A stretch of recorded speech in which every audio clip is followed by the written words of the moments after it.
आज हम चिराग पासवान की लोकसभा जमुई पर चर्चा करेंगे। जमुई लोकसभा जिसको 2 बार अस्तित्व से हटा दिया गया, उस लोकसभा की आज हम चर्चा करेंगे। आपको बताएंगे कि जमुई लोकसभा में चिराग पासवान जीतकर जब सदन पहुंचे तो कितने वोटों से जीतकर सदन पहुंचे, और 2024 में चिराग पासवान के सामने कौन खड़ा रहेगा उन्हें हराने के लिए। और उसके बाद जमुई लोकसभा का इतिहास भी आपको बताएंगे कि कब कब कौन कौन सांसद बना है और कब उसको अस्तित्व से हटाया गया है और फिर पुनः स्थापित कब किया गया। लेकिन उसके पहले नमस्कार, मेरा नाम शशांक पांडे है। आप जनता जंक्शन पर मुझे देख रहे हैं, कैमरे के पीछे विशाल खड़े हैं। जमुई लोकसभा की बात करेंगे जिसको 2 बार अस्तित्व से हटा दिया गया था, लेकिन उसके इतिहास के बारे में पहले जान लेते हैं कि उसका इतिहास क्या क्या रहा है। उसका इतिहास आपको 1952 से ही करेंगे, क्योंकि 2 बार अस्तित्व से हटाया गया है तो ज्यादा लंबा इतिहास है नहीं इसका। तो 1952 में बनारसी प्रसाद सिन्हा कांग्रेस के सांसद जो हैं वो चुनकर जाते हैं। उसके बाद उनकी मृत्यु हो जाती है उसी साल, तो फिर से उपचुनाव होता है 1952 में। और 1952 में नयन तारा दास जो हैं वो कांग्रेस से वहां से उम्मीदवार होते हैं। उसके बाद 1957 में फिर से उसको अस्तित्व से हटा दिया जाता है। ये पहला समय है जब जमुई को अस्तित्व से हटाया जाता है। उसके बाद 1962 में फिर से स्थापित किया जाता है और नयन तारा दास जो है वो कांग्रेस से फिर से सांसद पद पे विजयी होकर सदन पहुंचते हैं। उसके बाद 1967 में भी वो जीतकर सदन पहुंचते हैं। फिर 1971 में भोला माझी माले से वो वहां जमुई से चुनाव जीतकर सदन पहुंचते हैं। फिर 1977 में इसको अस्तित्व से हटा दिया जाता है। ये दूसरी बार होता है जब जमुई को अस्तित्व से हटा दिया जाता है। और उसके बाद 1977 से लगातार 2008 तक जमुई जो है वो अस्तित्व में नहीं रहता है। उसको फिर से स्थापित किया जाता है 2009 में। और 2009 में जब स्थापित किया जाता है तब भूदेव चौधरी वहां से सांसद बनते हैं जेडीयू के टिकट पर।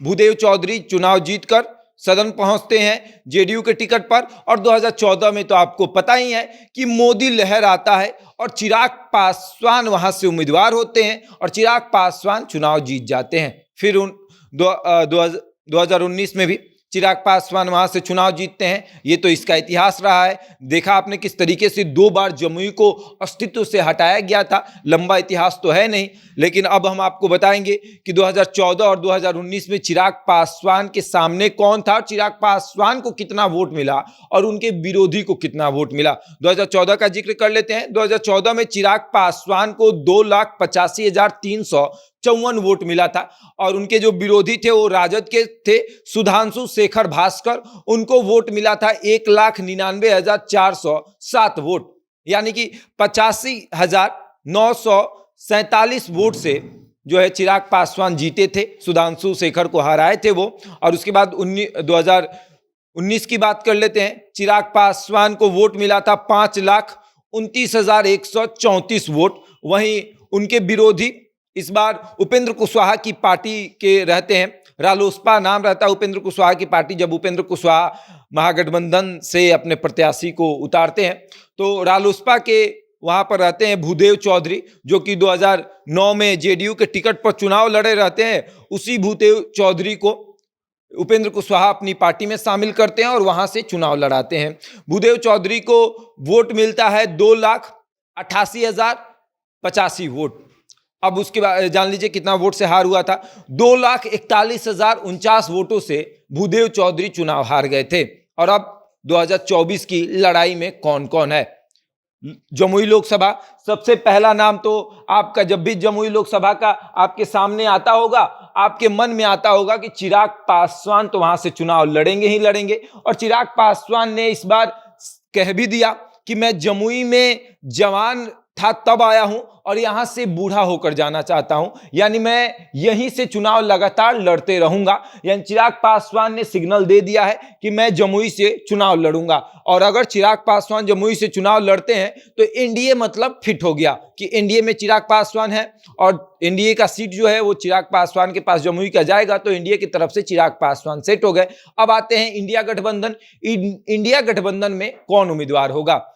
इंडिया गठबंधन में जो जेडीयू है वो चाहती है कि जमुई उसके पाले में आ जाए, क्योंकि नीतीश कुमार के चहीते हैं अशोक चौधरी।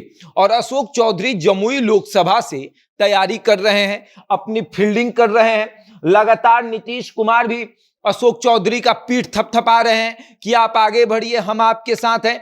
और नीतीश कुमार के ये बहुत चहीते आदमी हैं, तो इनके लिए नीतीश कुमार चाहेंगे कि इंडिया गठबंधन में जब सीट शेयरिंग हो तो जमुई लोकसभा जेडीयू के पाले में आए और जेडीयू अशोक चौधरी को टिकट दे, अशोक चौधरी वहां से चुनाव लड़कर जीते।